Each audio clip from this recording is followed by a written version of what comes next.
कुटुंबाला व स्वतःला निरोगी ठेवण्यासाठी दररोज जेवणासोबत एक चमचा हा पदार्थ खा. तुम्हाला कधीही हॉस्पिटलची पायरी चढावी लागणार नाही. नमस्कार मंडळी, वंदना किचन मराठीमध्ये तुम्हा सर्वांचं खूप खूप स्वागत.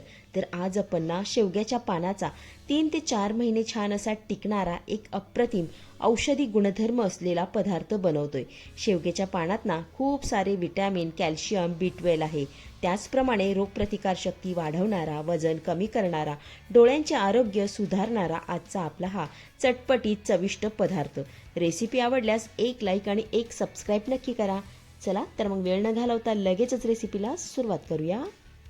त्यासाठी इथं मी ना 1 वाटी शेवग्याची पानं घेतलेली आहेत. हे बघा, आता ही पानं ना तुम्ही निब्बर घेतली तरी चालेल किंवा अशी कोवळी पानं घेतली तरी सुद्धा चालतील. तर सर्वात अगोदर आपण काय करूया, ही पानं ना 2 ते 3 पाण्याने स्वच्छ धुवून घेऊया. त्यासाठी ही पानं ना पाण्यामध्ये घालूया. त्यानंतर याला छान अशी स्वच्छ धुवून घ्यायची आहेत, म्हणजे यावर लागलेली धूळ, माती, काही कचरा वगैरे असेल ना तर तो निघून जाईल.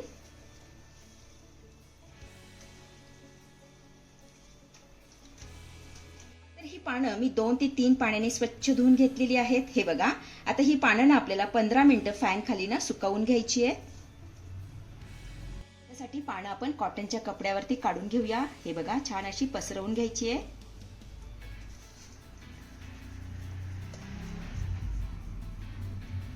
त्यानंतर गॅसवरती मी कढई ठेवून घेतलेली आहे. आता यामध्ये ना 1 चमचाभर आपण तेल घालूया. तर यामध्ये ना आपल्याला 2 चमचे हरभऱ्याची डाळ घालायची आहे. त्यानंतर 1 चमचा उडीद डाळ यामध्ये घालूया.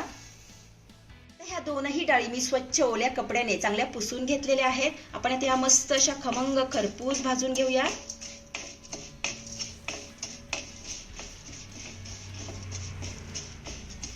तर आपली ही डाळ ना मस्त अशी सोनेरी रंगावरती खरपूस भाजून झालेली आहे. हे बघा, आपण आता ही डाळ ना काढून घेऊया आणि थंड होण्यासाठी थोडा वेळ बाजूला ठेवूया.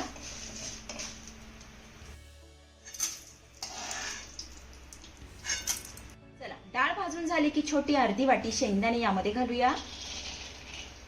नंतर अर्धी वाटी किसलेलं सुकं खोबरं घालूया. 2 चमचे कारळ घालायची आहे. 2 चमचे तीळ, अर्धा चमचा धने, सोबतच अर्धा चमचा यामध्ये आपण जिरे घालूया. त्यानंतर अर्धा गड्डी सोललेला लसूण यामध्ये घालायचा आहे. आता हे सर्व साहित्य आपल्याला मंद आचेवरती 5 ते 6 मिनिटं चांगलं भाजून घ्यायचं आहे.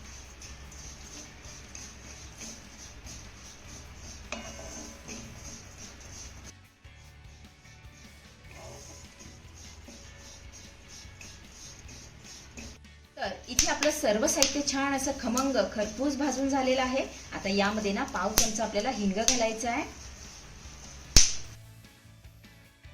छान मिक्स करून घेऊयात.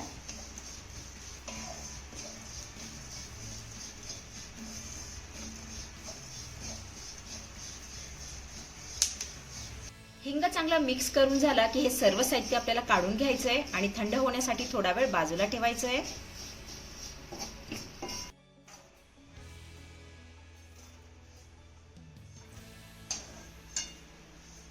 तर इकडे आपली शेवग्याची पानं देखील फॅनच्या हवेखाली छान अशी कोरडी झालेली आहेत. हे बघा, आता ही पानं देखील आपल्याला भाजून घ्यायची आहेत.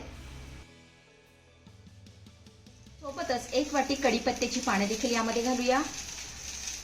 आता हा कढीपत्ता आणि शेवग्याची पानं आपल्याला छान अशी कुरकुरीत होईपर्यंत भाजून घ्यायची आहे.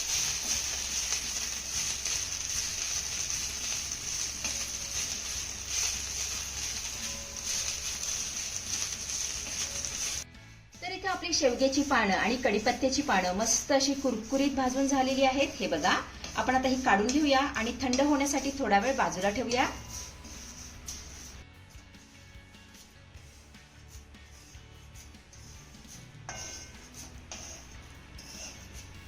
त्यानंतर इथे मी ना मिक्सरचं भांडं घेतलेलं आहे. तर सुरुवातीला आपण भाजलेली डाळ ना बारीक करून घेऊया, म्हणजे पदार्थ खाताना दाताखाली येणार नाही.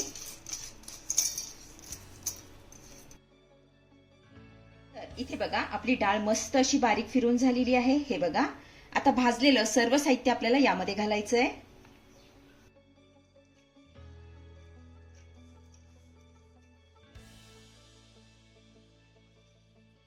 त्यानंतर भाजलेल्या शेवग्याची आणि कढीपत्त्याची पानं यामध्ये घालायची आहे.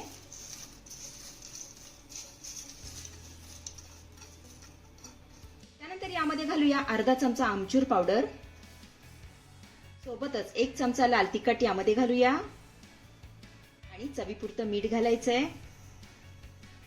आता हे सर्व साहित्य आपल्याला मस्त असं जाडसर फिरून घ्यायचंय. तर इथे तुम्ही बघू शकता आपलं सर्व साहित्य छान असं जाडसर फिरून झालेलं आहे. हे बघा, तर आपली ही चटणी बनवून तयार झालेली आहे. औषधी गुणधर्म असलेली शेवग्याच्या पानाची चटणी बनवून तयार झालेली आहे. ही तुम्ही ज्वारीची भाकरी, चपाती किंवा वरण भातासोबत खाऊ शकता. हवाबंद डब्यामध्ये भरून ठेवल्यास ना ही चटणी 3 ते 4 महिने छान अशी टिकते, अजिबात खराब होत नाही. आपण आता ही चटणी काढून घेऊयात.